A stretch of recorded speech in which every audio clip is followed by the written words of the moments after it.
You are listening to Let's Talk Trio on podcasts. Keep up with the latest episodes by downloading the Podbean app or stream episodes via our social media accounts. Search for Let's Talk Trio on Facebook, Instagram, and Twitter.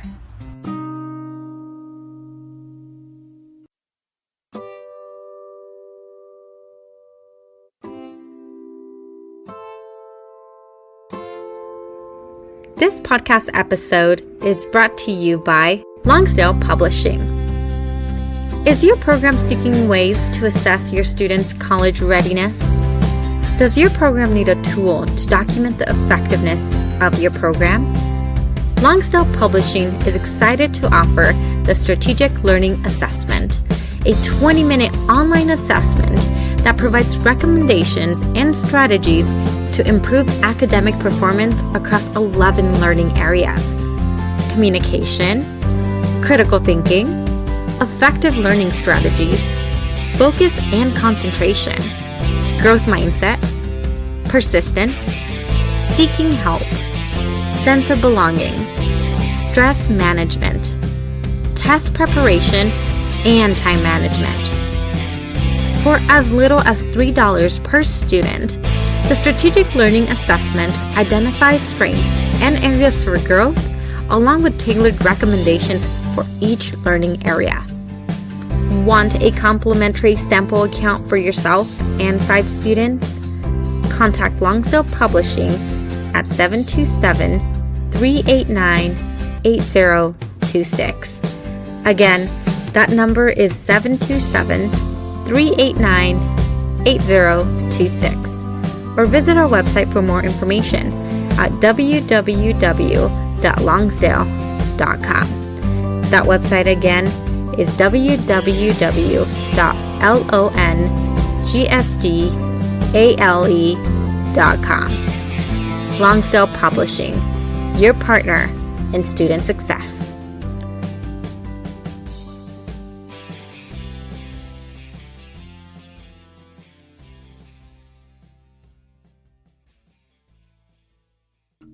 This episode is sponsored by Student Access.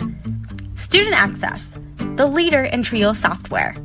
Student Access is an online database solution that allows Trio programs to track their students' information, connect with students by text messages, streamline the APR, and work from anywhere, all online, with automatic updates for changes from the Department of Education. Their technical support team includes former Trio staff and has over 50 years of combined experience working with Trio. Make it easier to focus on your priority, the students. For more information and to request a free demo, visit their website at www.studentaccess.com or call them toll-free at 1-800-801-1232. That website again is www.studentaccess.com or 1-800-801-1232. Be sure to share your favorite episodes on your social media by tapping that share button. This is a great way to support the podcast. Now here's your host, Juan Rivas. Thank you, Amelia, for that wonderful introduction. Hello, listener, and welcome to this episode of Let's Talk Trio. This is Season 7, Episode 23. I am your host, Juan Rivas. Before we begin, some community announcements. As you may know, Trio is under attack. The current administration argues that Trio programs are unnecessary, claiming that college access for low-income first-generation students is no longer hindered by economic and systemic barriers. We all know that is false, and that Trio services still provide sorely needed opportunities to hundreds of thousands of students nationwide. Action is required in order to protect these vital services. Please contact your members of Congress to let them know that you support Trio, and follow @ProtectTrioNow on Instagram to stay up to date with the latest updates and information. The link to contact your congressional representatives can be found in the podcast description. North Carolina Central University is hosting their annual Student Access and Success Conference in 2026. Click the link located on the episode description to learn more.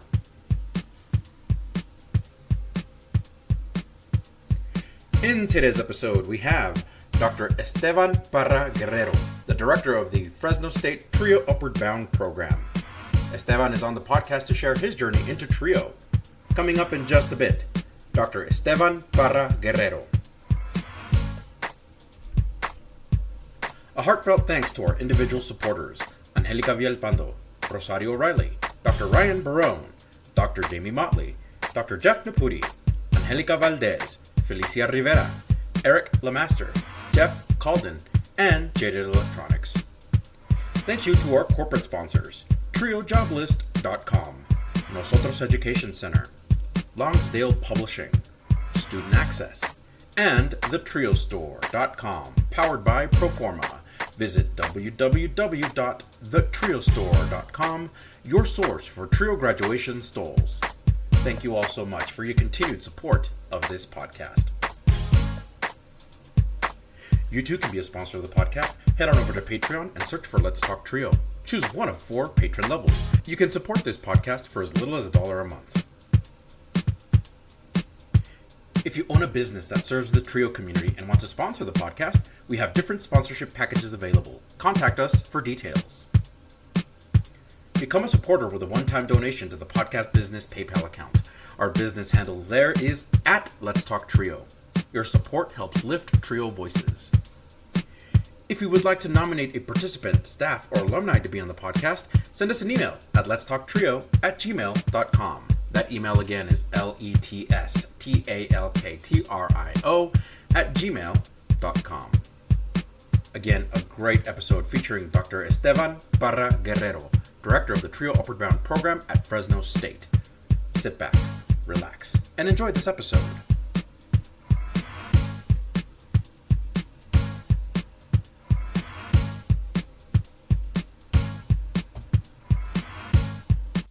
Hi, Trio Nation. My guest on the Let's Talk Trio podcast is the director of the Trio Upward Bound programs at California State University, Fresno, Dr. Estevan Parra-Guerrero. Dr. Parra-Guerrero is one of 11 siblings and a proud uncle to 25 nieces and nephews. Raised in South Central LA by formerly undocumented parents and navigating his youth as a closeted gay Mexicano, he brings a deeply personal lived experience that fuels his passion for educational equity.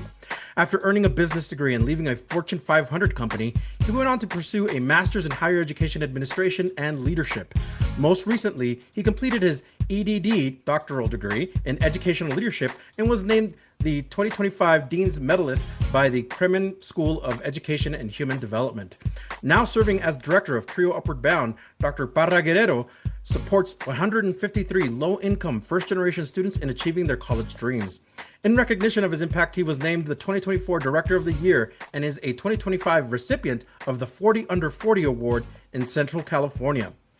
In his leisure time, he enjoys long walks with his dogs, visiting family in Porterville, California, taking random trips to Pismo Beach with his partner, and dancing Mexican folklorico. He enjoys bringing humor into the workplace and occasionally scaring his colleagues and students for a good laugh. We welcome to this podcast, Dr. Estevan Parra-Guerrero. Welcome.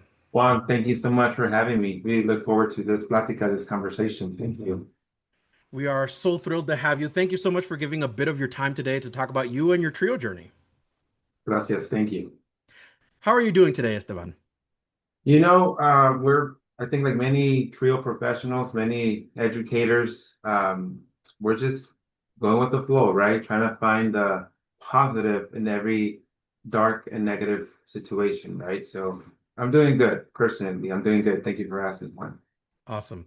I can only imagine that between earning now that you've completed your doctoral program and running 2 Trio programs, you don't get much personal time. You know, so thankfully, right, I successfully defended my research dissertation earlier this year in May.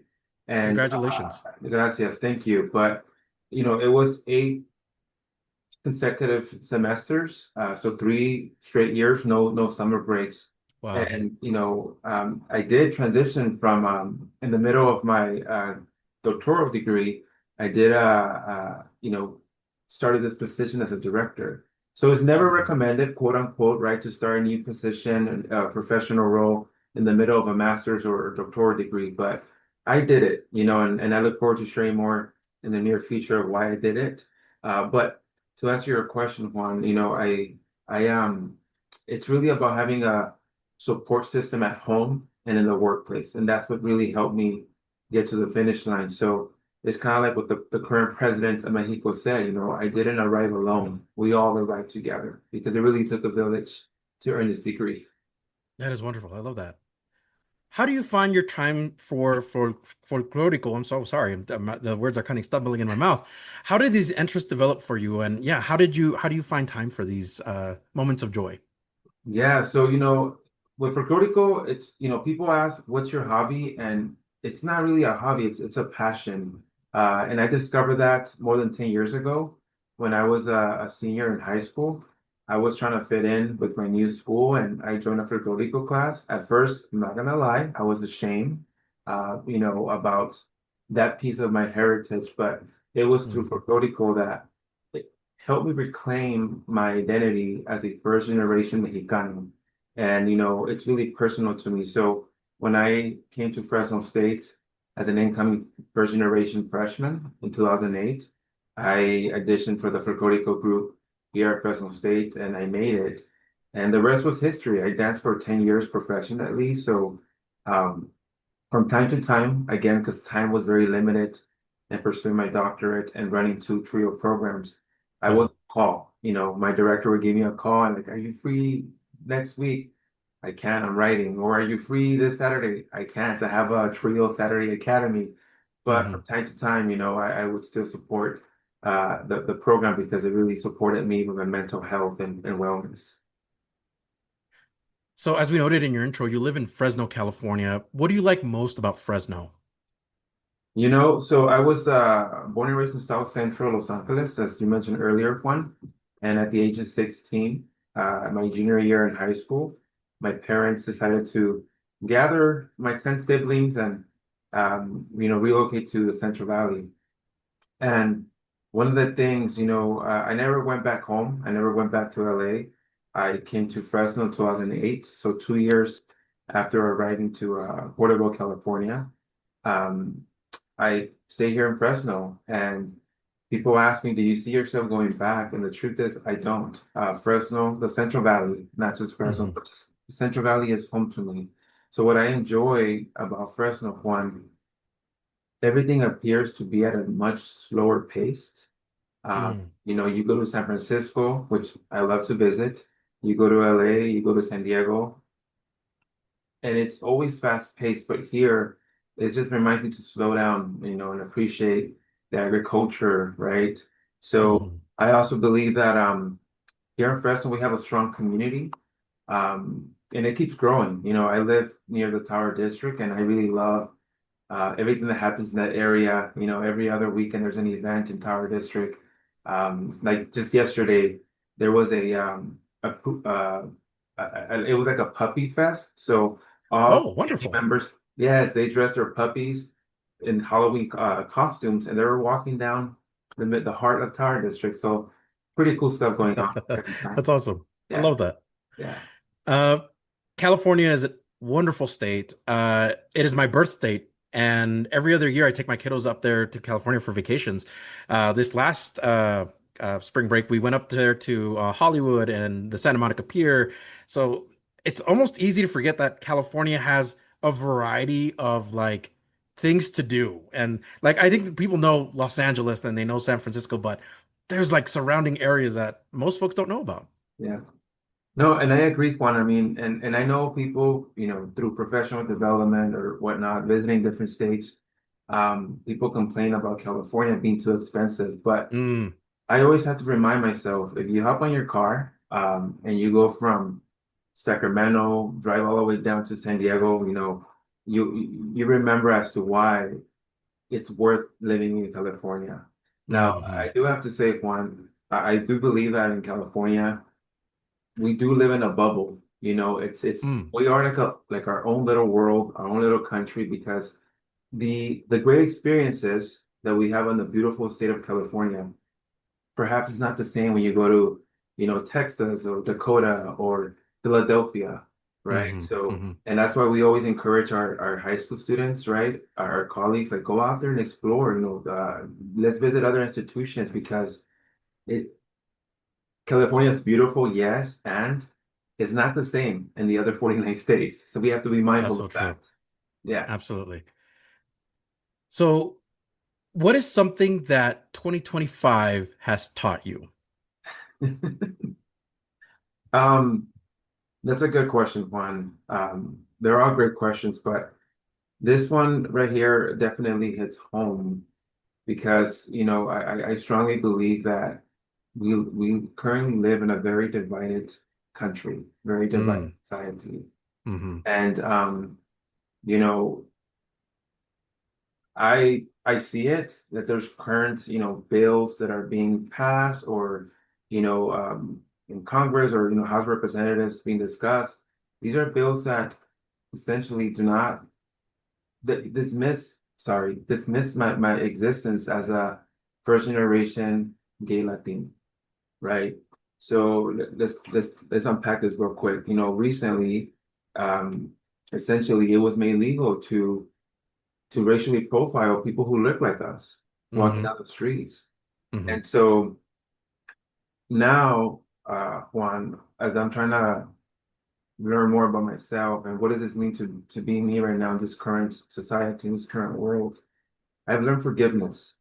Um, you know, and what do I mean by that? Recently, I attended a mentor, a former boss, celebration of life. And I strongly believe the way his career ended, the way his personal life ended, it was so unfair. And even I was holding like a grudge and having all these negative thoughts. But when I went to Hmm. his funeral, this individual planned his whole funeral, right? He was Oh, in wow. hospice Yeah. care, so he planned everything. And it was the most beautiful experience, inspiring too. And his wife went up there and said, my husband, all he asked for us to do is just to forgive, right? For forgiveness. And that really was brought so much peace to mind. So I'm working on that. But the second thing, one that I've learned, that I'm still learning actually, is how to protect my peace. Especially with everything going on in the world. I am, and to be fully transparent with you, I know that as men of color, or in our cultures, we don't talk about mental health a lot. And Hmm. just last Friday, actually, a colleague asked me, Esteban, when do you see yourself running as a chapter president for SenCal Trio, the Trio SenCal chapter in the Central California, sorry. And I said, um, maybe next year. And this person is that she's a past president. And she said, Esteban, Wow. well, from 1 to 100, where are you on the scale? And I said, 75. And she said, Hmm. well, we all know you're more than ready. How do we get you to 100? And Juan, I don't know what it was at that moment that my heart I was just speaking from the heart. And I said, I always talk about, I always tell my colleagues, my students, that in order to pay it forward, first and foremost, you have to be okay here in the head, right, mentally, and also in your heart, right? Absolutely. Hmm. And I said, and right now, I don't feel okay mentally or in my heart. Hmm. And we started talking about therapy. And, so all that to say, Juan, I'm working on how to protect my peace. And that I have come to realize that I think it's time to see professional help, a therapist with that. Hmm. So I'm Well, working thank on you. that. That's pending. Yeah. Well, Esteban, thank you so much for sharing. Can we take a quick moment back in time? Can we talk about like your family and your upbringing and all of that? Can you tell us a little bit about you and your family?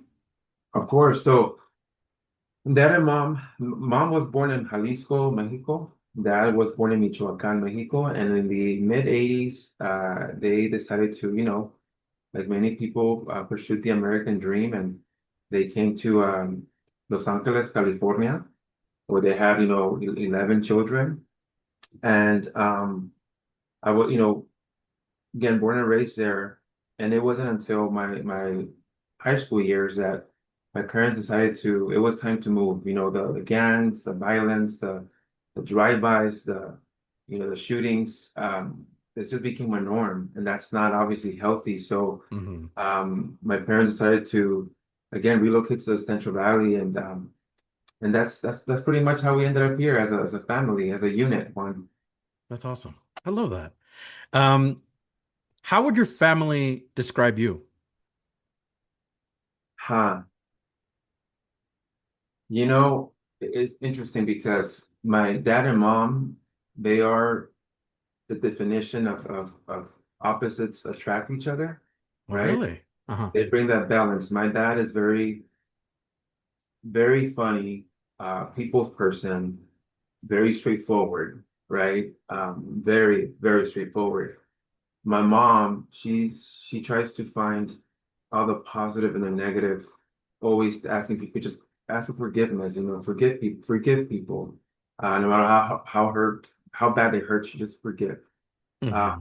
so to answer that question, Juan, is it's kind of tough because my dad swears that eight of his 10, well, now there's 10 of us, of 11, that eight of his 10 kids have this attitude and they're very straightforward. And my sisters are like, Dad, we get it from you. So, so my dad says that there's only two of us out of the 10 that have my mom's personality, and it's me and my Mm. other brother.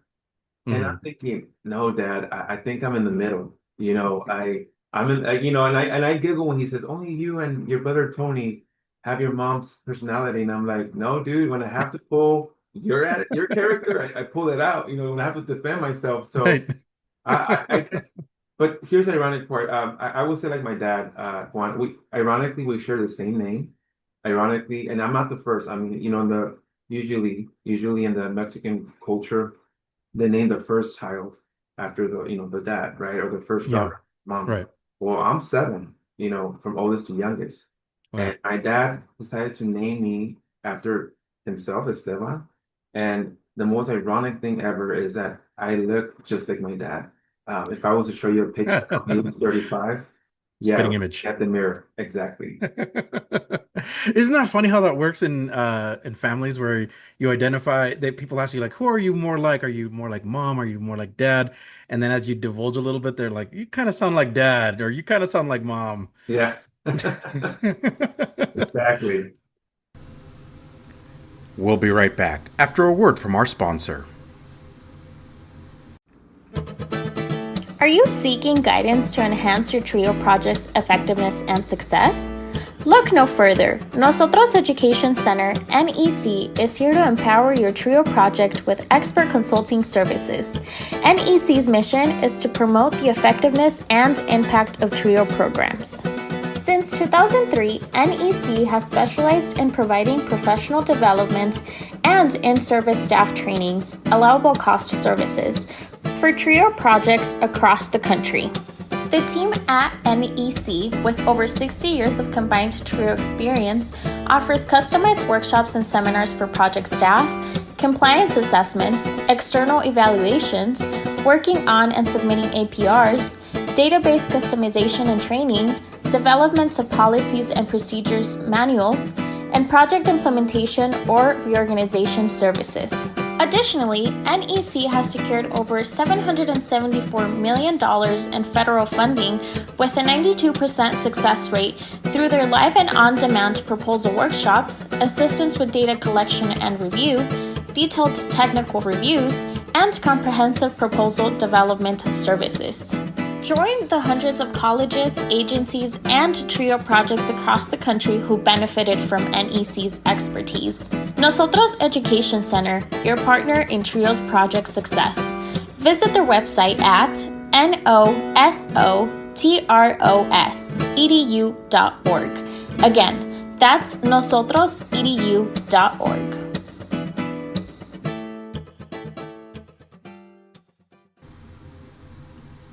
And now, back to the podcast.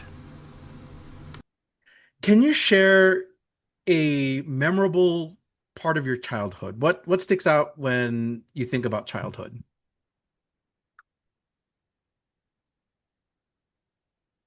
Um, that's a very deep question, Juan. Because there's the good, the bad, and the ugly. And I was talking to a recently hired coworker from a different trio program next door, and we were talking about the pedagogies of the home, what we learn at home. Mm-hmm. And at home, right, and the stereotype of being Latinos, the positive stereotype is that we're close to family, right? Familismo. Mm-hmm. And we care for mom and dad, and we're there for one another, and we're, very tight. But it's also important to talk about what we learn at home that wasn't the most positive things, right? Whether it was colorism, sexism, homophobia, transphobia, right? Um, Mm-hmm. Mm-hmm. so one of the memories that and I feel like I'm getting carried away here, but one of the memories that I have in my childhood or growing up, one is that I remember all the consejos my parents used to give me, all the advice, the do's and the don'ts. As a young kid, many of these things didn't make sense. I think they were just brutally honest. I was a Mm-hmm. kid.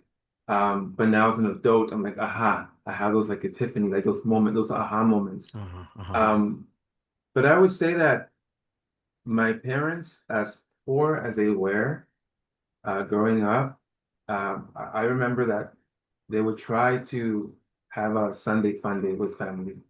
And my family was so large, continues to be so large that we never went to the tia house or the cousin's house because just amongst the 10 of us, well, with mom and dad, 12 of us, we had our own family barbecues. We had our own, trip to Mm. the park to Cabrillo Beach, which was not the cleanest beach, but my dad, and now as adults, I talk with my siblings and we say, as poor as my parents were, they really, really, really try their best to give us the best childhood. So to answer your question in summary, Juan, I think of the Sunday family days that continue to exist to this day. That's wonderful. Do you remember what you wanted to be when you grew up? So when I was in elementary, I remember I was part of the DARE program, like Oh yeah, Dare, yeah. yeah. And I remember I must have been in third or fourth grade. I wanted to be a judge. I remember writing a Oh, paper about that. Yeah, not a lawyer, a judge, like Judge. straight to business. And the Mm-hmm. other kids were like, "What does that even mean?" I'm like, "I don't know." I would say I Google it, but Google wasn't really there. I mean, I don't know. The internet was just coming out. But you know, then I obviously got older, went to middle school, and I remember wanting to open a nonprofit, believe it or not. I used to walk through this after Wow. school program. There was a place called Home, a place called Home, and some of Mm-hmm. my peers will go there, and it was for for tutoring, games, basketball, essentially stay out of trouble, like an after school Mm-hmm. program. And as Mm-hmm. a kid, I remember in middle school, so I would like to open something like that. Obviously, at that time, I didn't Wow. know it was a nonprofit, but growing up, I was like, oh, that was considered a nonprofit, right? So a place called, Yeah. I'll never forget that. But then in high school, I remember, Juan, that I was really into just, I don't know if it was a Procodico, as I shared with you, it was my senior year in high school that I joined the Procodico program. But Mm-hmm. I swear, I wanted to go to higher ed, attend higher ed, pursue higher education, sorry, and be a Procodico, pardon, a professional dancer and or Oh, a photographer. wow. But again, truth be told, when I remember my second oldest sibling, Luis, second to oldest, he asked me like, Junior, so you're gonna go to Fresno State. What are you gonna do, right? Like, what's out there? Like, what's life after high school? So Mm-hmm. I responded. At this time, I was already, going into my senior year, and I said, "Oh, I'm gonna be with the most highest confidence point." I said, "I'm gonna be a professional dancer or a photographer." Mm-hmm. He said, "That's gay. Don't do that." And that Mm. immediately shut me down, one, because at that time I was still in the closet, right? As you read my introduction, I was closeted, so I couldn't afford or risk, giving any hint that I was part of the community. So I Mm-hmm. immediately pivot and I said, okay, well, I'm gonna go into business management, and I think that also played a my family when I was in LA. My parents decided to open like a ceramic business, and they were doing really well, and the idea of how the cash will flow, right?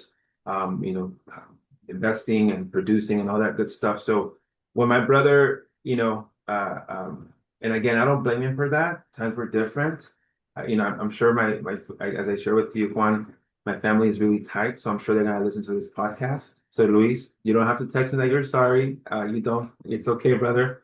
But all that to say, Juan, when I applied to Fresno State, I went into business management. Wow. So from evolving into these various fields of interest, you landed on business because that it felt at the moment like, okay, then if that's a more solid career path or a Yeah. more feasible career path. It was both. I was also thinking about the future too. The Hmm. future, and Hmm. so it was. I feel there's three. I guess three components of why I was influenced into business. One, again, my brother's comment. Two, my family running their own business.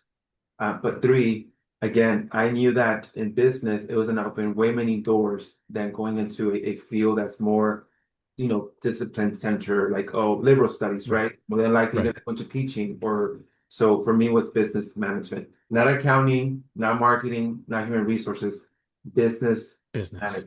management. Wow. Yeah. What do you remember most about the early part of your educational experience? I really hate to, I don't, it's just it's a very dark place to go into, Juan. There was a lot of physical bullying in the educational, setting. Um, there was a lot, and I tried to think back at what was the first experience of bullying, and as far as I could go back, I want to say second grade. My Hmm. bully, his name was Fernando. Uh, Same thing, right? Again, at that time, I didn't know what being gay meant, so. I guess I was being judged because of my mannerisms, the way I would talk, the way I would walk, who I used to hang out with, which was mainly girls.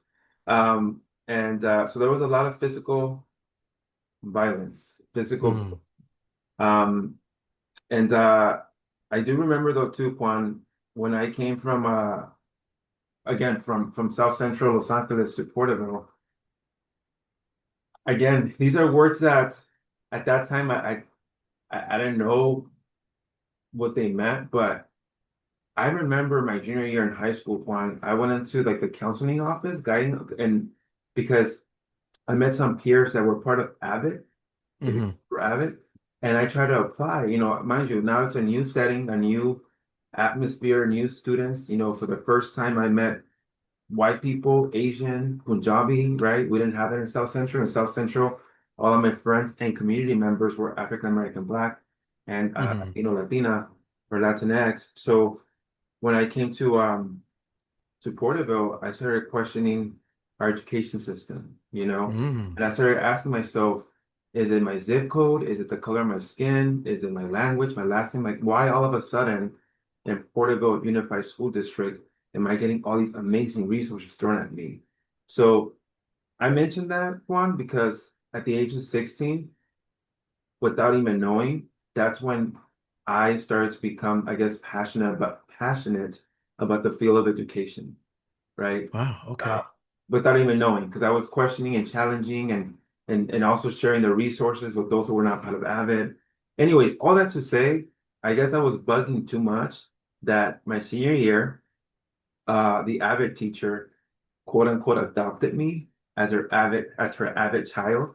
So what she did Hmm. essentially, she gave me as a two teachers that she recruited me as a teacher's assistant, as a TA.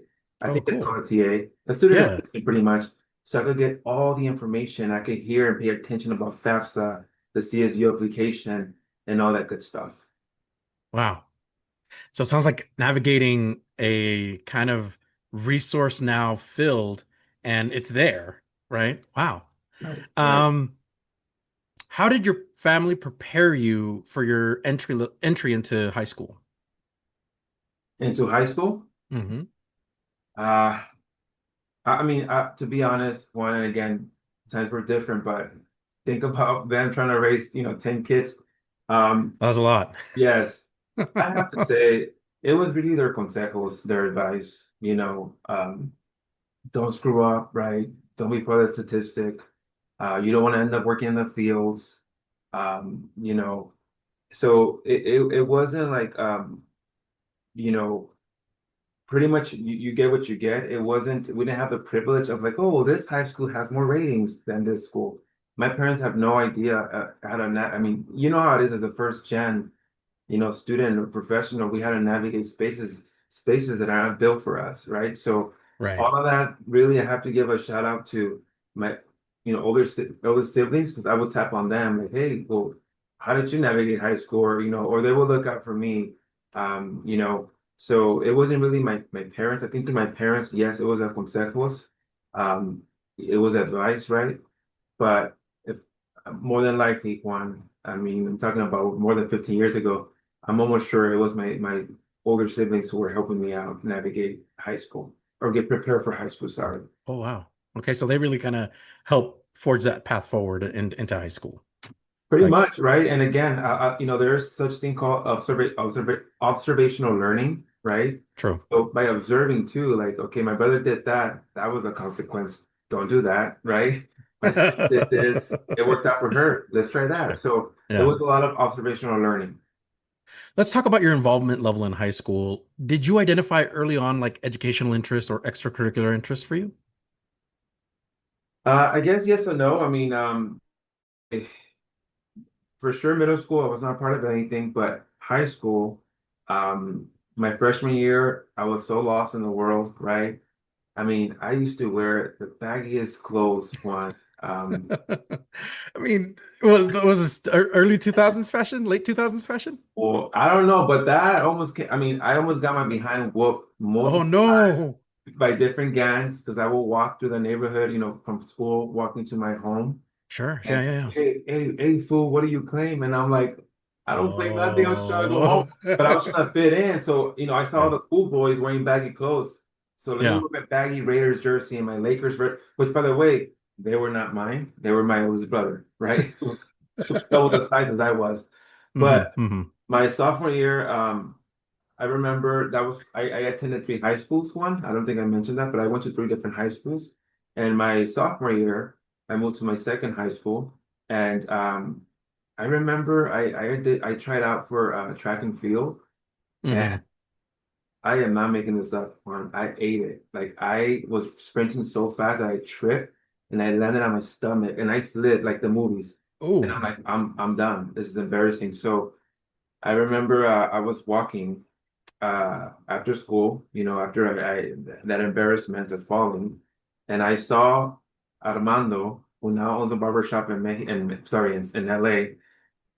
He was one of the cool guys, right? One of the cool guys, had his own cool group of friends. Yeah. Well, I never forget that I'm leaving the the field, and I see Armando diving off the diving board to jump into the swimming pool. And I was like, what the heck? Like, this guy's part of the swimming. Mind you, I didn't want to out myself or, the stereotype of water polo swimming is for gay kids and blah, blah, blah. But I saw Hmm. this cool guy, one of the coolest kids my school, being in the swim team. And I was like, wait a minute, if he's doing it, getting away with it, like, I'm gonna join the swim team. So I joined the swim team and I wasn't that bad. But then I came my junior year again, relocated to Porterville, and these students now had like six packs. They were in shape. I was I was being terrible. I mean, I was ripped apart because they were great swimmers, professional like swimmers, and yeah. So from there, that's when I gave up on swimming, and that's when I joined the Folklorico, my senior Oh year. wow. So everything Yeah. happens for a reason, right? And in my senior Absolutely. year, I also joined Mecha, so I remember in regards to sports, again, track and field, in addition to that, folklorico, um, swimming, and Mecha were the things that I was part of. That's wonderful. Can you tell us at what point did the college conversation enter your atmosphere or environment? You know, sad to say, Juan, it wasn't until my junior year in high school, you know, and it was because I sometimes wonder, Juan, what would my life be if my entire family and I would have stayed in South Central, right? Hmm. Because when I came to Porterville, that's when all of a sudden people were talking about higher education and the CSU applied application and UCs, and I was just going with the flow, right? And for me, you know, I remember sitting next to this individual who's not my best friend, Benny. He would always come with a dance bag. And I would ask him, like, dude, what is that for? He said, oh, I dance for Puerto Rico. And he's Asian, he's Laos. And Hmm. I said, and I started hanging out with him, and he was determined. He was part of Avid, had a strong GPA. He applied to UCs, CSUs. So I stuck with him like a piece of gum. And I have Hmm. to say that, I think he played and and I know he's not listening to this podcast, to this episode one. So shout out to Benny Tansayan. Um, I have to say, now that I'm reflecting right now, he played a significant role as to why I ended up at Fresno State because I just tagged along, and he actually ended up being my roommate my freshman year in college. That is Um, amazing. yeah, and we danced together in higher ed. In fact, I just went to the Fresno State football game over the weekend, a homecoming game with Benny. So, um, to answer your question, Juan, it was my junior year in high school when I started thinking about what's life after high school. Wow. And you were sharing earlier that an avid counselor kind of adopted you to Yes. provide that path. Can you tell us a little bit more about your avid counselor? How did they help you forge this path into college? So again, right? They gave me like my senior year, I think I had like a free period or something, and she made it work where she essentially requested me to be like her teacher's assistant. And a teacher's assistant, right? They sit in the corner and they're hoping, grading papers or whatever, clean the classroom and whatnot. She actually Hmm. had me sit as one of her, like as if I was one of her students, and would Wow. have me, create a FAFSA account, CSU application, searching for scholarships, you know, and I'm glad you're asking these questions, Juan, because I'm literally remembering these memories right now. I'm just thinking that I was sitting with other who were legit avid students, but she gave me that opportunity to just sit there and not in the corner, right? Not on the side, very unapologetically, like I'm adopting you. Get your behind over here and get to work. That's So awesome. Mrs. Amen was one of the teachers that advocated for me to be her adopted child. She called me to this day. That's awesome. I like that little term of endearment, like you're my adopted child. You're come over here. I'll teach you and guide you on your path. That's awesome. Yeah. Did you have certain colleges in mind as you were thinking about this college path? You know, I did apply to off the top of my head, I remember it was San Francisco, Fresno State, Long Beach, Sacramento, and I forgot the other two. Um, but I know that there was gonna be some challenges with going far away from home to pursue higher education. For So sure. that's why I was very strategic about let me choose a local CSU just in case I can't leave, 70 miles radius away from home. Absolutely. I find that very common among, would it be fair to classify you as a first generation student? Oh, a first generation student, first generation professional. Yes. And in that space of being a first generation student is figuring out like what not only what college you want to attend to, but also how close you want to be with family and not moving too far away, right? Because yeah, totally understand that. Well, and then part of it, one is because I see it right now with my own students' parents, the dad or the mom or parents, they don't want to leave. They don't want to let their child leave the Central Valley, Right, right. right? So, and that's what happened to me with my dad. Can you talk about the moment you graduated from high school? What did this moment mean to you and to your family? You know, by that time, I was the seventh child, right, from my parents' children to graduate high school. Um, but I was the first to graduate outside of Los Angeles. So the first six siblings Right graduated on. in LA. We moved to Porterville.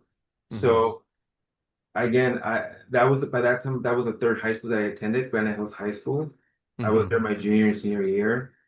I think it to me personally, Juan, I think it was more of a blur. Um, you know, and I say that because I'm sure I was excited, right? I'm sure I was Yeah, excited.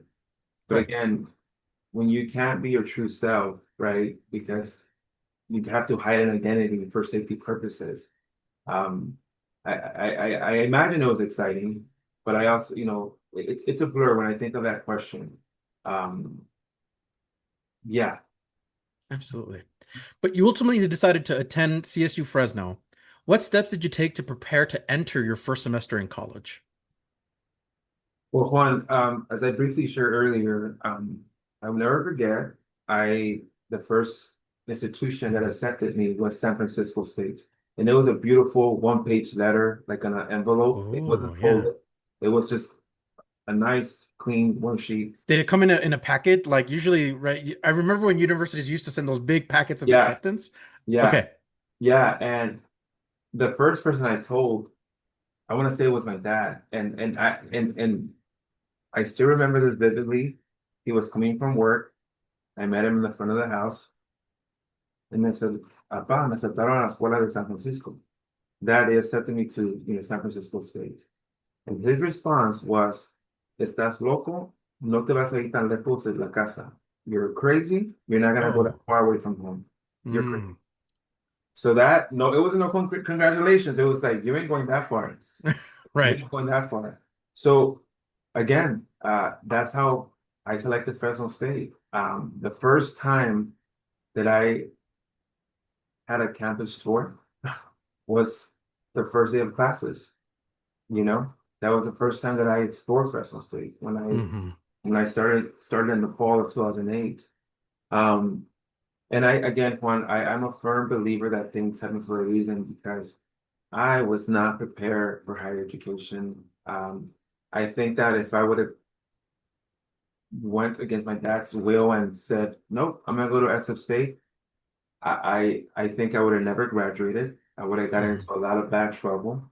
Hmm. Uh, so at the time, it didn't make sense, right? Why Fresno State? But now it does. I mean, I've completed my third degree from here and now completing my seventh year as a professional of the institutions, and I love it here. Um, but to answer your question, how did I prepare myself for the first year you mentioned? Hmm. Um, I think for me, it was joining the Fricorico program, the Los Santos de Islam when I auditioned, Hmm. because it was, I don't think, Juan, it was, I'm not, sorry, I don't think, I know for a fact that joining Los Santos de Islam was my community, my home away from home, and it helped me continue to, reclaim that identity, right? The Mexicano and so on. So I know that people join fraternities, sororities. I joined for Gorico and I travel with them and I built lasting friendships. I still talk to the director, Dr. Victor Torres. Um, so I think what I'm trying to say, Juan, is it was through those extracurricular activities, in this case, a dance group, that helped me network with other students, with strangers, right? And also introduce me to other resources because let's think about this, right? I joined this group and there were some seniors, some juniors, so we're sharing resources, right? Hmm. Hmm. So reflecting on this question, I would say that it was joining that Fricorico program that helped me equip not just for my first year but for my undergrad and also master's program. Wow. It really sounds like it really set you up and built a foundation to stand on. Absolutely. That's Absolutely. wonderful. Talk about your first year at Fresno State. What do you remember most about this time? Juan, again, going back to the good, the bad, and the ugly, but I'm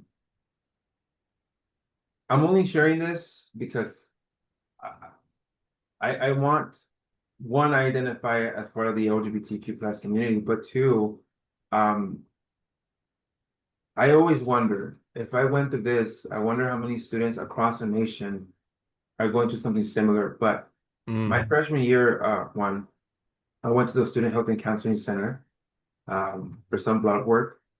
And this doctor um, who was helping me, she read the reasoning as to why I was visiting the Student Health and Counseling Center here at Fresno Hmm. State. And the first words that came out of her mouth were that sex, that was disgusting, that sex was between a man and a woman, and Hmm. marriage is between a woman and a man. And that was my freshman year at Fresno State. And I remember leaving that center and I was stuck. I couldn't ask for help because I was closeted. I didn't want to go to whatever human resources or the president at that time. I kept this to myself. I didn't go back to that center for years. And now, right, as a professional, as someone who's out and loud and proud, you know, and I reflect on these experiences. You know, you ask me this question, and I'm like, man, like that happened to me. I struggled tremendously during my undergrad. And I wonder how many students quit higher education because of those type of experiences. Mm. Here you Hmm. go, giving your full trust to a professional who their job is just to serve you and support you, and you receive that as you know instead. So um, that's that's one of the memories that I have at an undergrad one. But you know, I must say that Fresno State since then has come a long way in becoming a more inclusive institution, like many other institutions. Like I was just in Porterville College earlier this month raising the pride flag. Porterville College is surrounded by farmers, Confederate flags, and Mm. raise a pride flag. And I Hmm. said it, you know, as an institution in this country, we've come a long ways to support all students, but we still have so much work to do, right? Absolutely. Yeah. Um, so I don't know, Juan, I think I got carried away with your No, no, question. no, you're good. Thank you for that reflection because I think it's important to hear your full experience and how you navigated those challenges. Also to know that you've had to overcome a lot to get to this point. Right. Um, no, yeah, yeah, Juan, and I'll leave it at that. Well, thank you again for sharing. Did you know what major you wanted to be in once you've went into Fresno State, or did you have a chance to explore various other programs? No, I mean, I was determined, as I shared earlier, right? My experiences of wanting to be a dancer, photographer. Hmm. I stuck to business. However, though, I must say that it wasn't, I think it was my third year or going into my fourth year. I, something in my heart told me, like, I don't want to, I'm not going to be good in selling product or sales. Like, I want to help people, Mm. you know? I want to pay it Hmm. forward. And I remember I went to an advisor and I shared that I was thinking of you know, rerouting my major and going into social work or counseling. And this advisor, which again was not the best advice, said to me, stick to business. That's where the money's at. And you're already way too Wow. deep into your major to change your major, your degree. You must have So been crushed. yeah, so I stuck to business. And again, Yeah. I'm not, I sound like a broken record. I'm a firm believer that things happen for a reason because I struggled to earn my degree in business to complete it, but I genuinely learned a lot. And Hmm. when I graduated with my business degree, I landed a job for a Fortune 500 company. And everything that I've learned, you know, I'm grateful that what I learned in my business degree, I was applying it I was applying it to the field. But yeah, not the best advice from a advisor. Many first generation students face a multitude of challenges when in college. So they range from like homesickness to academic struggles. Did you face any challenges while in college? Obviously, we heard some of those things, but how did you overcome them? How did you get, uh, not only face it, but be able to be accept it or overcome it?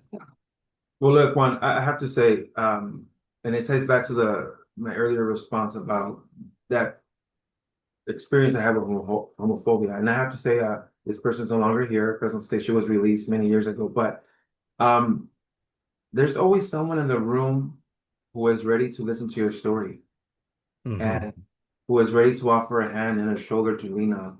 So for me, hell yeah, I cried 2 weeks straight when I left Porterville, which is only an hour and 10 minutes away from Fresno. Okay. But I Right, cried, right. family cried. I mean, I think there was about eight of my siblings came to drop me off with mom and dad. Okay. I'm making this up. And we were crying in my new apartment with my friend Benny. And yeah, no, I cried for like 2 weeks straight, but again, in joining groups like there's over three, like many institutions, There's more than 300, right, clubs and orgs. There's one for you. And I joined the Vercodico group, but also outside from that, Vercodico program, just finding, it could be another closeted student or someone who's out, share, this is what I'm going through. Can you support me behind closed doors, right? Can you give me resources behind closed doors?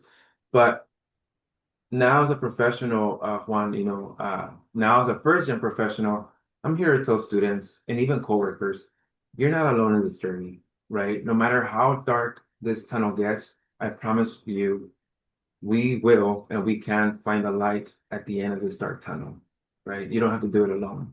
I So love the positivity that you bring from your experiences and wanting to provide that resource and support to students. That's wonderful, thank Esteban. you.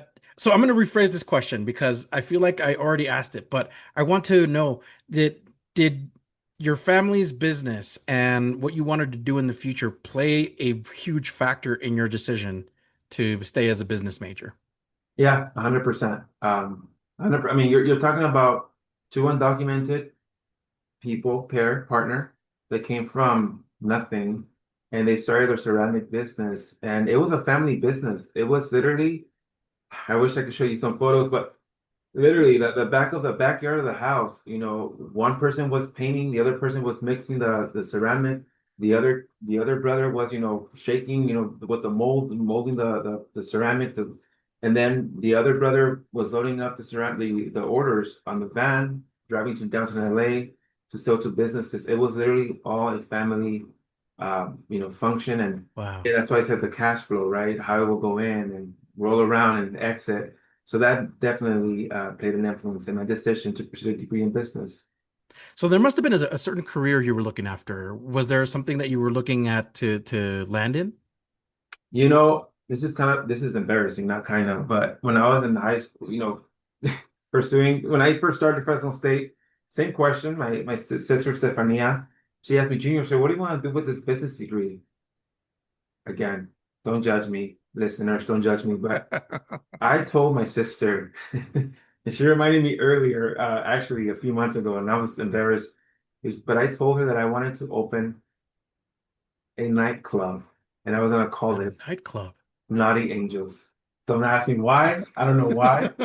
But earlier this year, my sister Stefania, she says, Junior, remember, are you still gonna open your club? And I said, what club? She said, Naughty Angels. And I busted laughing because I was like, you still remember that stupid thing that came out of my mouth? Um, but yeah, oh, so then Juan, within my business degree, I met this professor who said those majoring in business management, he highly encouraged to go into retail management after graduation Mhm. because according to this professor, who I agree, he said that it's going to be in retail management, so like Target, Marshalls, etc., where you're going to apply everything about management, everything that we learn, the core curriculum that we learn in the business degree in regards to marketing, human resources, profit and loss statements, policies. You're gonna learn all that. You're gonna apply all that in retail management. And this professor said, give it 2 to 3 years and then branch out to something more, I guess, to advance your career. Uh-huh. But to start off, right, like your first quote unquote big boy, big girl job, retail management. So that was my goal. That was my goal. That I set for myself after my business degree. I need to apply to different retail, companies to apply these skills. Now we're going to talk about this here in a little bit, but you went from business to trio and education. It was kind of like an about face, very sudden. But can you tell us when did you learn about trio, or when did trio uh, entered your atmosphere? Yeah.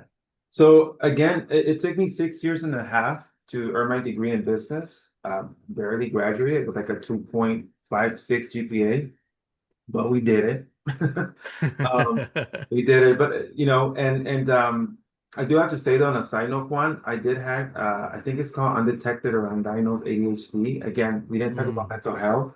Later on in mhm. life, found out, got tested, medicated, and I excelled in my master's, 4.0 compared to a 2.56 GPA.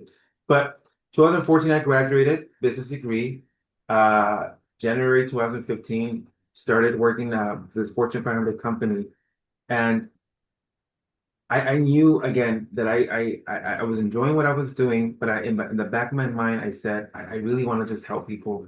And I had all these questions, right?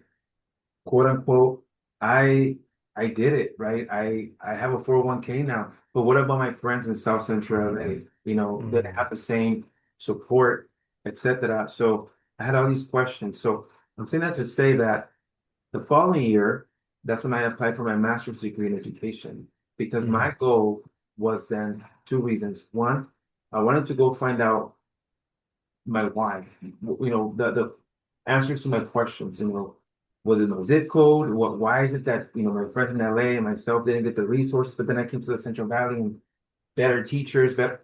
So I had that purpose of like, I need to go find my answers. But the second reason as to why I pursued a master's education was because I wanted to teach part-time, at a community mm, college. And so I was mm. told you need at least a master's. So that's when, again, a year later, following year, I applied for the Master's in Education Administration Leadership Program. I'm not ashamed at all to say that I was conditionally accepted. What that meant was we're temporarily accepting you because your writing is not the best, and you have a year to prove to us that your writing is has, you know, as a not an increase. What's the word I'm trying to use? Your writing has improved. So Yes. all that to say, Juan, I started the master's program fall of 2016, right? So a year and a half after I graduated, and I needed a unit. I needed one more unit to be considered a full-time student. So the classes that were required for the first semester of my master's program, I was still short one unit, and I Mm. needed that unit to qualify for FAFSA. So there was a bowling class that we have here for one unit, or track, or gym, or dancing. And I was looking at the one unit courses, and I came across an internship, community service one unit course. And that's how I was introduced to Trio. In Wow. 2016, I selected this particular program. I read their mission statement, their vision. I was like, oh wow, like that's me. Like I see myself in these kids. And so that was the first time that I was introduced to Trio, Juan. Wow. Well, Trio is all the better for it because now you're a Trio professional, and I think that adding your experience and your knowledge just adds to the program. So that's wonderful. Thank you. Can you share your overall experience at Fresno State, and what do you remember most about your time as an undergraduate student? Again, I'll focus on the positive. Really, it was performing at the Chicano Latino commencement in front of 18,000 attendees, celebrating the Chicano Latino commencement at Fresno State is the largest Latino celebration in this country. Uh, Mm, so all of my positive memories, one is all through the arts, through recording. I performed twice that's wonderful. at the halftime show, football halftime Mhm. show during Hispanic Heritage Month. I performed at the University House, in front of president and donors, Texas, Arizona. So those were the best memories, the positive memories in my undergrad. Can you talk about the moment you graduated from Fresno State? What did this moment mean to you personally? Well, again, I was still, closeted, but I did graduate with my sister. She's a year younger than I am, but she caught on to me because I kept failing courses, and that was very special. To see my other its siblings in the audience, right, in the same art center, at the same art center with mom and dad, and at that time there was like 12 nephews and nieces. I do remember me and my sister crying because of the beautiful message that the keynote speaker was sharing, with the audience. So it was a bunch of joy, a bundles of joys, all the way around. One. That's wonderful. Now, I did do some research, so a huge shout out to LinkedIn for a moment Yeah. regarding your work history because you went to work for the private sector for a bit. You went to Palm Wonderful, then Sherwin-Williams. Then you decided to enter to work in higher education, which, like we were talking about earlier, that's a huge about face because usually you stick in the private sector, or folks who work in the private sector stay in the private sector.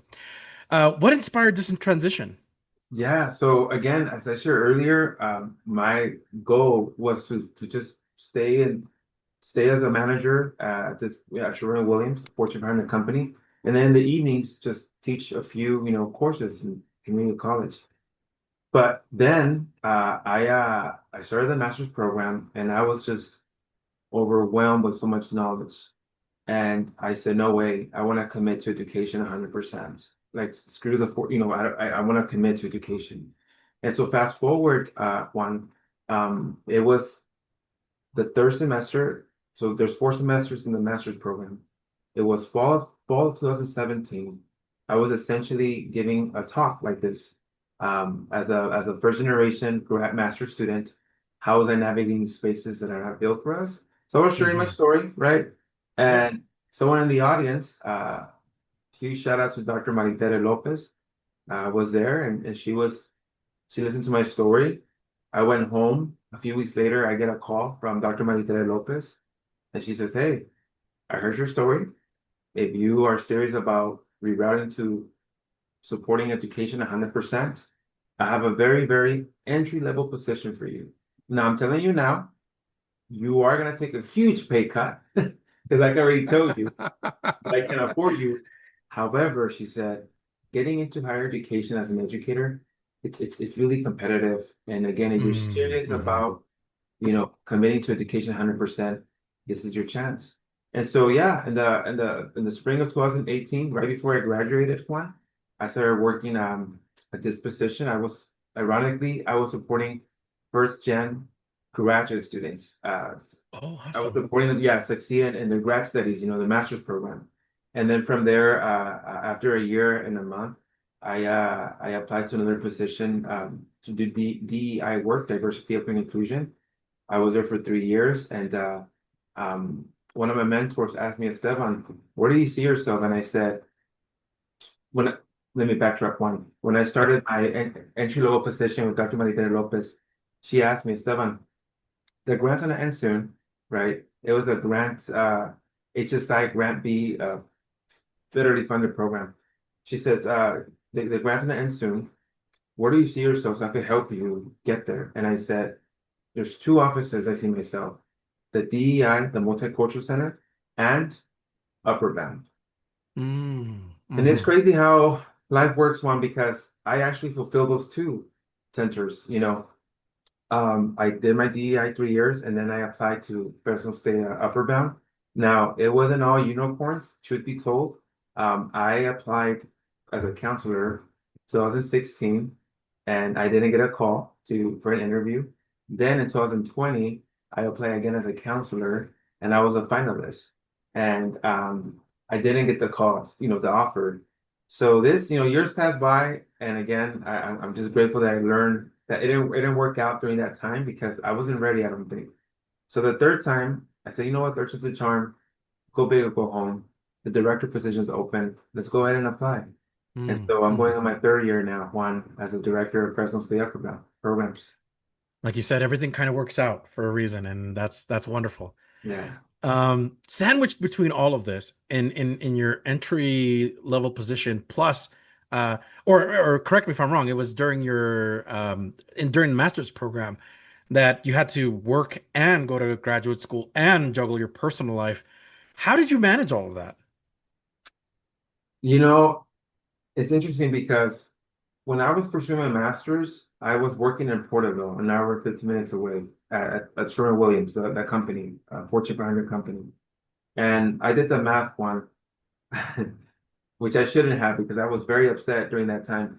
I would literally spend in 1 month, okay, while pursuing my master's and driving to Porterville, an hour and 10 minutes away, I was driving 40 hours in just 1 month, 40 hours 40 worth, hours? That's a 40 whole hours work week. were just invested in driving from point A to B, work, school. And I'm like, man, that could be 40 hours of homework, 40 hours of family time, 40 hours of whatever. Hmm. And so then I took 3 years off, right, from my master's and my doctorate. And it was post-pandemic when I applied, and I knew what I was getting myself into. Like I knew to talk to my family, like, hey, if I go MIA, This is the why. I learned from my experiences in the master's program. If I was having a bad day because I was lacking sleep, I was, irritated at work, and because I still have so much homework to do, I learned that, you know what, Esteban? Stay in your office, cool down for a little bit before you go home, because your partner's gonna need your negative energy, right? So what I started doing, Juan, to just, I guess, help me with my work-life balance, quote unquote. I will go on a lot of walks, as I shared with you. I had to cut back from Puerto Rico because we used to practice 8 to midnight, Tuesday and Oh my Thursday. gosh, yeah, that sounds intense. No way I could afford that with my time. So I started walking a lot and jogging here and there. Right on. So going to all of this stuff, right? Getting grad school work done.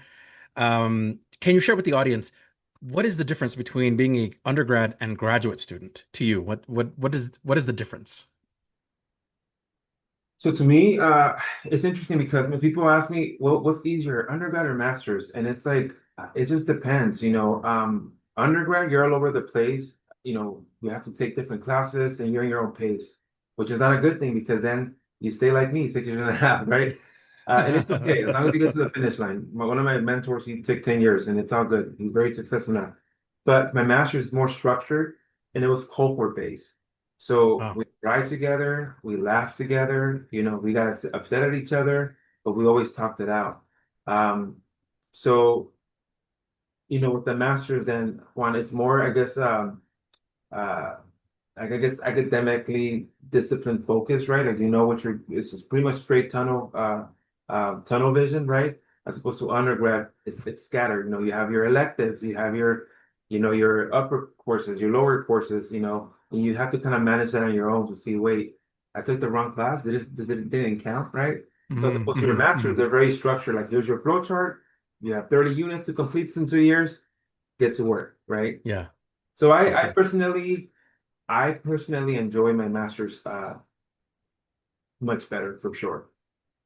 What did it mean to you to earn your master's degree? Well, Juan, I was the first, in my family, right? And always, I always tell myself, when I take on like a new project, or in this case, a master's or a doctorate, um, I do it not just for myself, but for my 25 nephews and nieces, for my community, right? The community that was left behind because of this broken education system. I'm talking about South Central. So it's beyond me, and at times I have to also give myself grace because then I add all this additional pressure and stress, like, oh my God, like I need to represent my communities, right? Represent my family. So um to me, Juan, what it means to graduate with a master's, it's a win, not just for me, but a win for all, a win for all. Absolutely.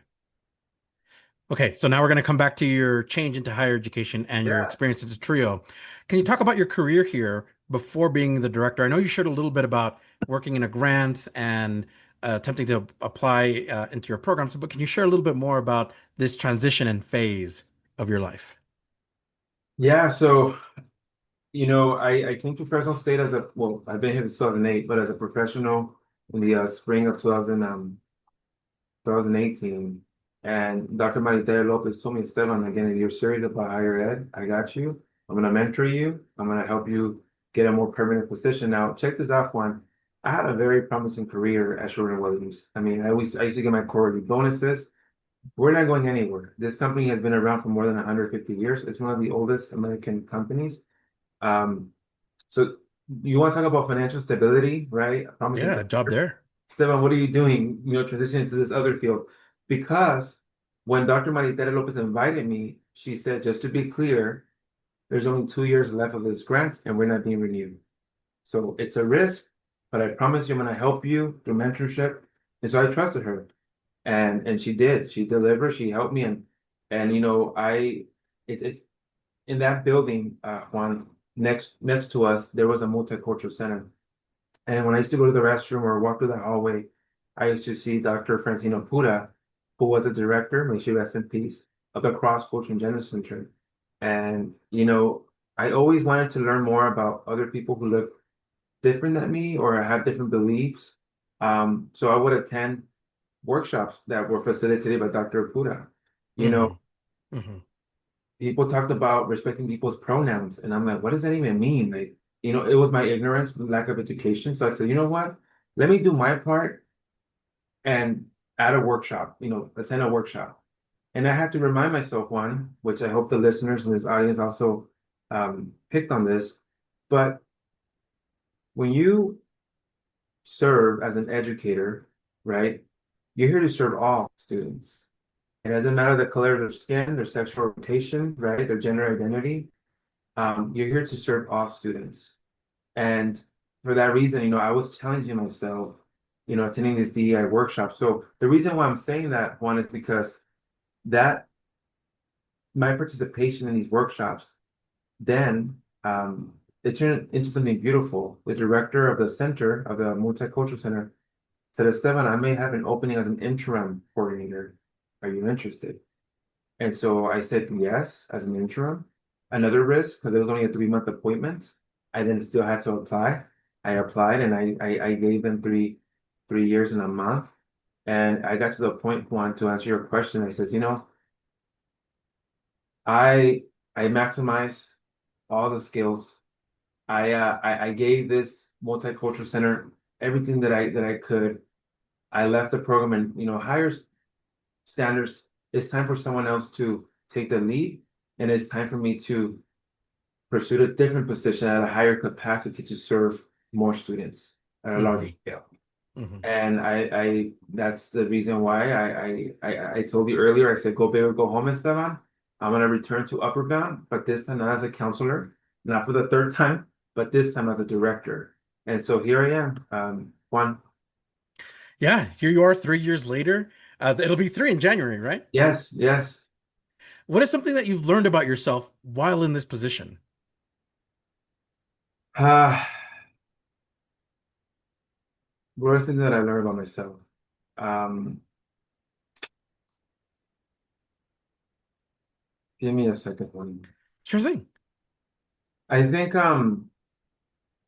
really coming here with an open heart, an open mind and open heart.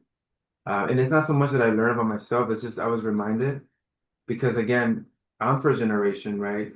I had my own struggles, but that doesn't mean that every first generation has the same struggles. There might be a lot of overlap, but some of the students that I serve, I can't help but go home and cry, or write about it or tell my partner about it Yeah. because it's some deep, dark stuff, and so for me again, it's not that I learned about myself. It's just I'm always reminded to just walk in with an open heart. Be ready to listen, right? Don't listen to talk, and then always try to offer the best resources for all. Esteban, I couldn't help but notice, and I'll note this for the audience, as you were reflecting and you talked about Trio Upward Bound, you had this like big smile on your face, Ah, and you had like this very like, yeah, and just in that reflective moment, sorry, I'm putting it out to the audience so they it, can just picture, like, it brings you such joy to work with Upward yeah, Bound. it does. It truly does. It's such a gift, honestly. It really is such a gift to be in this position. Can you talk about your Trio program? What are some highlights you'd like to share with the audience? You know, um, I have a very passionate team, and one of my core values as a leader is open communication. It's always so hard for me, Juan, to give an annual evaluation to employees because everything that I wanted to say, I've been saying it when it happens, right? It's like let's Hmm. get this Hmm. right away and let's move on with life. And so I'm saying that because this is not this took a team effort, right? But some of the successes or highlights so far, um, our toy drive. In 2023, 2024, we hosted a toy drive. We collected more than 630 toys, Wow. and we donated to 5 different organizations. One of them was Lavina Elementary, where all 200 of their students from pre-K to 8th grade all received, it's a small school, all receive a toy. Then we also Hmm. partner with the Diaz Family Foundation. They have a foundation in Guanajuato, Mexico, and they serve 20 students, 20 kids with special needs, disabilities. So we also shipped 20 toys to Guanajuato, Mexico, to 14 Boys and Girls Club, the county of Fresno, and a foster youth agency. So that was all through our Upper Bound toy drive. We collected toys. Our upper bounders came to our campus and they wrapped all 600 plus toys. And then Whoa. they put a sticky note saying from who it was wrapped and about Upper Bound in their high school, right? So it was very intentional. Hmm. Another highlight was one of our students through our summer programs. We try to partner with different offices for internship opportunities, and Fresno State Athletics, for the first time, they hired a minor. They said it Wow. was two minors, but one of them didn't have transportation. Um, One of our students was two of our students, but one of them unfortunately had to decline. So I don't have a ride. Like I don't, I just don't have a car.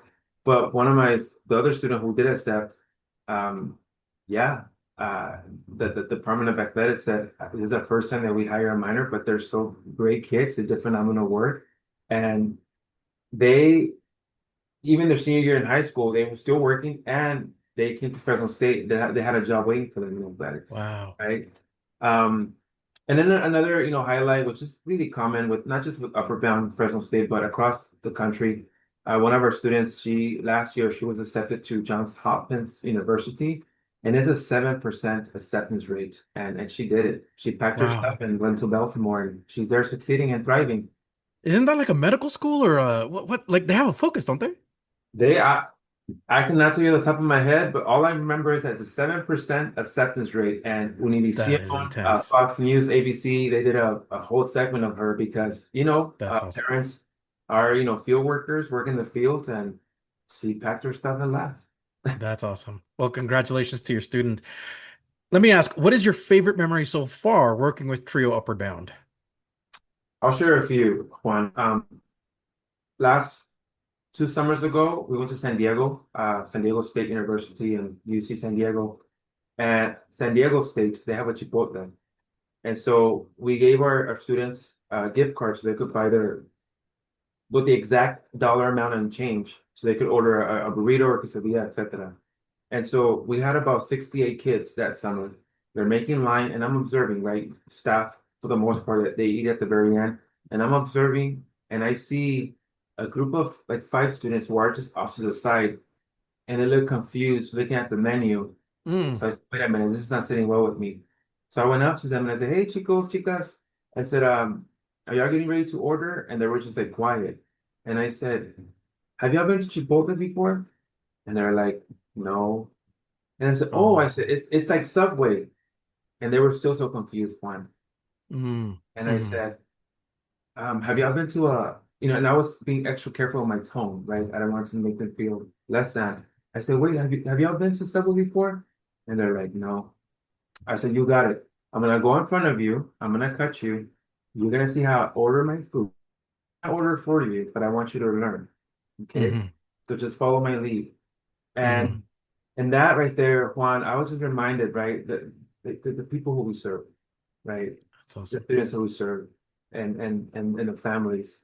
And most recently, during summer programs this year, I brought my regalia, my doctoral regalia, and I gave a presentation about, you know, um, a difference between a bachelor's, master's, doctorate, and I hung the regalia at the end on the back of the classroom, and I told my students, if you wish to take a picture with that, go right ahead. It's the most expensive piece of clothing that I have, but I'm here to share it. You could borrow Yeah. it when you pursue your doctorate. And I had Yeah. about 10 kids that went up and they were taking selfies with the regalia. And so I took That's pictures awesome. of that. And I started calling them, Dr. Rivera's, Dr. Rivas, Dr.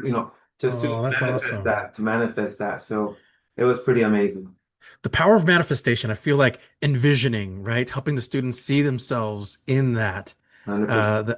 That you really provided a great opportunity for them to see themselves in that space. And I agree, Juan. I mean, the the first time that I touched a regalia was mine when I bought it. The first time that I wore one was Yeah. so I Yeah. wanted to, I don't know. I think one for me, one of the the beautiful reasons of why I love this position. You mentioned, that I smiled when I mentioned trio. I literally get to be the educator that I needed growing up, you know? Um, literally, and that's any trio professional. We get to be the educators that we needed growing up. And that's powerful. That is very, very powerful. What is your favorite thing about being a director? You know what? Exactly that. Being the educator that I needed growing up, protecting my students, but also letting them know that it's tough out there in the streets for us folks. So Yes. how do we Yes. provide you with some, strong soft skills to survive, and I'm very clear, Juan, that I tell them, we go into these bookstores, they use these and they're staring at us. Don't don't drop the ball. Don't don't Mhm. don't grab stuff that does not belong to you because congratulations, you're gonna fit the statistic, or at least what they want you to do. And I Mhm. remind them every summer, these higher ed institutions were not built for people like us, right? But I'm Mhm. telling you now, so we could provide you the resources. So when you get that imposter syndrome, you check yourself, validate your feelings, and say, screw that. I deserve a seat at that table. Mhm. So, Absolutely. and I always tell parents when they're crying during our senior recognition, like, oh my God, my babies are leaving. Yo, we did our part, you did your part. Now they're gonna succeed in higher ed. Right. Uh, that's a wonderful sentiment that you're closing it off with on this part of the interview. So that's wonderful. Where do you see yourself 2 to 5 years from now? Yeah. Great question, Juan. Look, I really I want to rewrite this grant. Next year is my turn to write for the next 5 year cycle. So send me all your thoughts and prayers for those who pray. All And the good vibes to your way. thank you, because we're going through it right now with this current administration. Um, and I still have yet to fulfill my dream to teach part-time. So I'm working on that. I want to be a director, not no longer the manager, but the director, but also teach part-time. But my own boss, my own, you know, direct supervisor has asked me, Esteban, what's next? And I'm like, what do you mean? Because I mean, when have you heard of a supervisor asking you, "Juan, what's next for you? And how can I Yeah. support you to get there?" Right? Yeah. They usually It's want very to, rare. yeah, they want to keep the talent and be greedy and selfish. But this shout out to Dr. AVP Martina Granados. She told me, Esteban, like, you're doing amazing things. You and your team have elevated the program. Things that she used to be the director, part of Upper Bound for 25 years, this current office. And Wow. she said to me, you and your team are doing things that I didn't even think about in the 25 years that I was there. So what's next? So I think those type of questions, one has slowly like implemented like planted a seed of like, okay, what is next, right? No rush at all. But if I could be the dean where I oversee all the trio programs, or dean of students, somewhere I'm tied still to programs like Upper Bound. I think that's where I see myself in the near future. I can definitely see that for you. Absolutely. Um, What advice do you have for trio professionals listening to this podcast? Uh, for trio professionals or professionals, The professionals. Mhm. you know, really, here's some advice. Um, and I recently shared it with the students. I told the student, I said, write down a list of people who you look up to. It could be celebrities, it could be your parents, your uncles, professors, and pay attention to the leadership traits because none of us are perfect, right? No leader is perfect. So I told them, and this is what I want to share with all of you. Make a list of people who you admire, who you look up to, and pick and choose all the strong traits that they have so you could continue to mold your own leadership style, your own identity. Okay? Don't replicate, don't lose your authenticity, but pick and choose which traits can you pick on to continue molding your own leadership as you continue to grow in this field. And the second thing that I would recommend, one is we talked earlier about the pedagogies of the home, right? What are some of the things that we learn at home? I really encourage you all to do a deep reflection of how do those conceptos, advice, um, lessons that you learn at home, How do they present themselves, right? And you have to ask yourself, do you want to amplify those and continue leading with those advice that you learn at home? Or is it time to let them go, right? So I call this, do you want to, what learning should you continue doing and what unlearning you must do to be a better educator? So an example that I would give one is this. My parents taught me not to question leadership. Why not? My parents taught me that you just say yes to everything. They ask you to jump, respond how high. But why? Mhm. So I really encourage all listeners to really reflect on that advice that you learn at home and how is it influencing or affecting your leadership style right now, right? Are you being exploited? Are you being overworked? Because your parents taught you not to question leadership, just do it. So really, those are my two things. Leadership traits and also what learning and unlearning you must do based on what you learn from home. That is great advice. What words of wisdom would you share with TRIO participants, whether they're pre-college, in college, or those non-traditional students that are thinking about coming back to college? I always tell my students it's a privilege to be part of Upper Bound, to be part of TRIO. It truly is a privilege. Don't forget to pay it forward. Don't forget to, because remember when I've been there, where I was the adopted, average student. Hmm. Um, don't forget to, as you're learning about CSU application scholarships, tap to your peer next door, right? Next to your, in your classroom, be, hey, have you heard of these deadlines? No, let me share these resources with you, right? So I always tell my kids that's what comes to mind. Pay it forward. No matter how far you make it in this world, do not forget to pay it forward. I think that's super important and part of that character building that students should have, right? That should be automatic, that we think about ahead and those it was phrased differently in a TRIO program that I was part in a long time ago is how are you helping people pull them up as they join you in that ladder of success? Mhm. Are you reaching your hand back and pulling them up? So I Yeah, love that. yeah. What is something that you're reading, watching, or listening to? You know what, Kwan? I gave myself permission to not read because I did a lot of reading. Absolutely. Like, it's like I could barely Oh, read. Listen, yeah.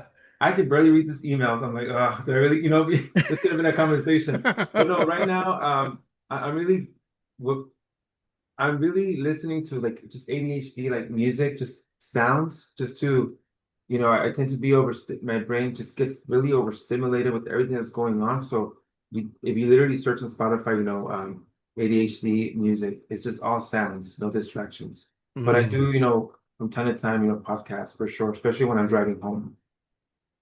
awesome. Describe yourself using only one word. Hopeful. Um, Recently, one of my students asked me, Dr. Parra, he said, uh, what do you hope? What brings you hope for the future?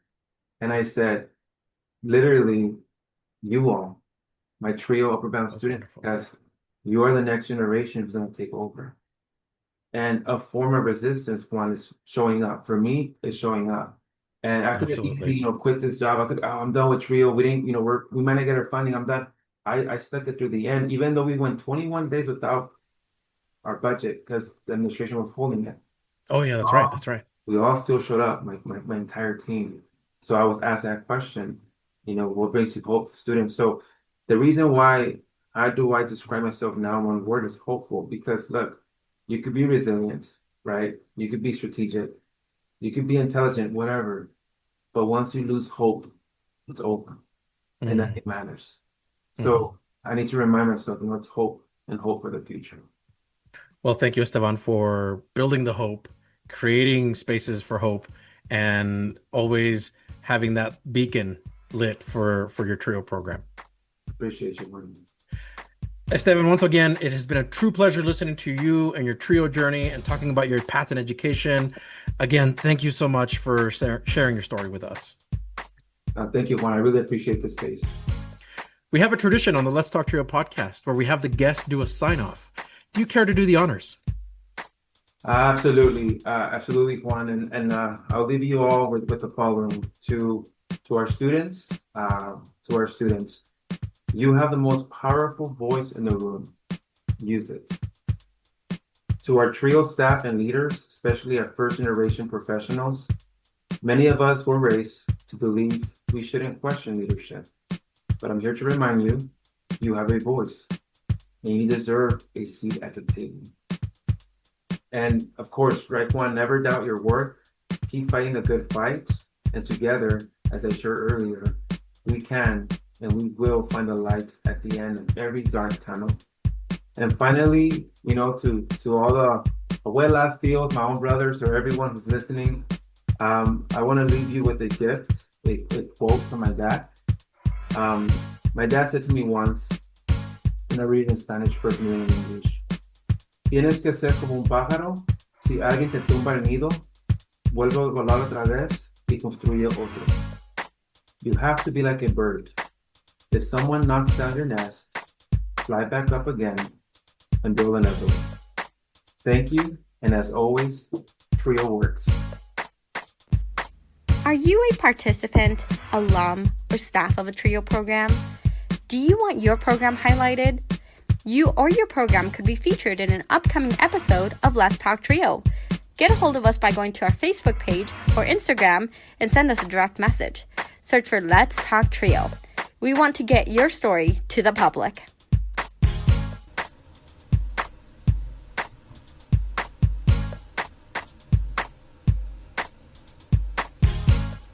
You just heard from our guest, Dr. Estevan Parra-Guerrero. Thank you, Estevan, for being on the podcast and sharing your Trio journey. Remember, if you would like to be on the Let's Talk Trio podcast or know a staff, advocate, participant, or alumni, send us an email at letstalktrio@gmail.com.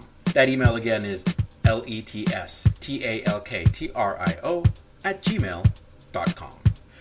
A heartfelt thanks to our individual supporters, Angelica Villalpando, Dr. Jamie Motley, Dr. Ryan Barone, Dr. Jeff Deputy, Angelica Valdez, Rosario Riley, Felicia Rivera, Eric Lemaster, Jeff Calden, and Jaded Electronics.